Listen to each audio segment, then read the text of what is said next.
अरे दी, आप आ गई। मैं आपके लिए खाना ही लगा रही थी। भाभी, आखिर क्या प्रॉब्लम है आपकी? चाहती क्या हैं आप? क्यों हमेशा मेरे और माँ के बीच में और भाई के बीच में आग लगाती रहती हैं? आप ऐसे क्यों कह रही हैं दी? मैं आपको पहले भी समझा चुकी हूँ।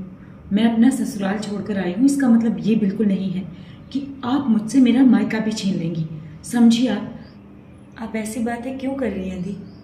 मैंने आपके बारे में आपके भैया से या फिर माँ जी से ऐसा कुछ भी नहीं कहा। मेरे और मेरे भाई और माँ के बीच आने की गलती भी मत कीजिएगा, वरना जानती हैं ना आप पिछली बार किस तरीके से आपकी और मेरी रिकॉर्डिंग को मैंने आपके खिलाफ यूज़ किया था।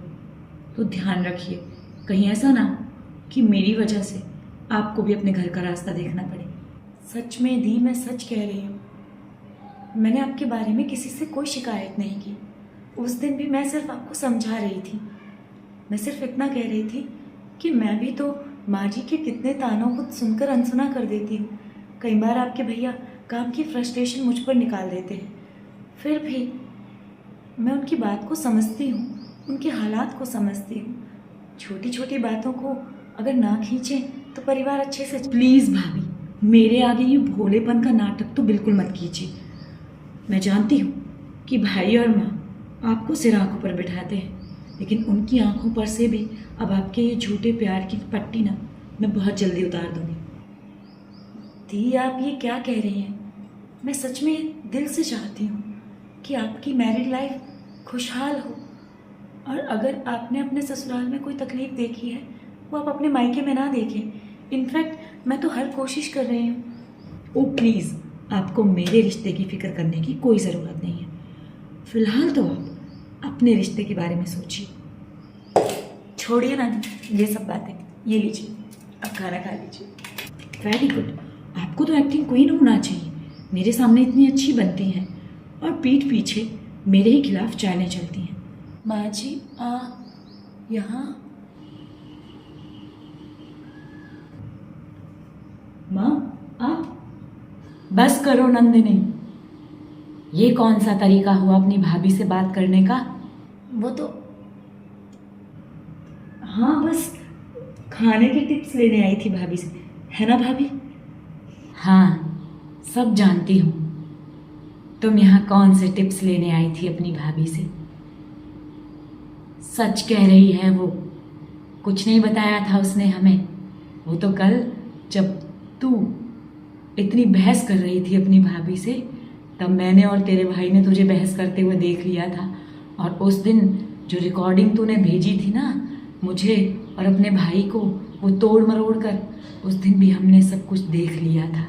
लेकिन सिर्फ बहू के कहने पर हमने तुझसे कुछ नहीं कहा। अरे अपना घर तो बिगाड़ कर ही बैठी है, यहाँ आकर के तू अपने भाई और भाभी के रिश्ते को भी खराब करने की कोशिश कर रही है।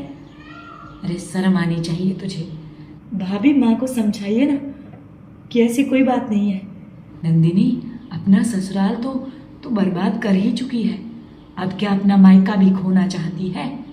सॉरी माँ, पर मैं क्या करूँ? जब से मेरे और नवीन के बीच में रिश्ते खराब हुए, भाई और भाभी को एक साथ देखकर मुझे बहुत जेलस फील होता है। ऊपर से आप भी, आपसे भाभी के बारे में कुछ भी कहूँ तो आप सुनने को तैयार ही नहीं होती, हमेशा भाभी की साइड लेती हैं। अरे वो तो शुक्र मना अपनी भाभी का कि वो तेरे रिश्ते को बचाने के लिए इतने दिन से कोशिश कर रही है।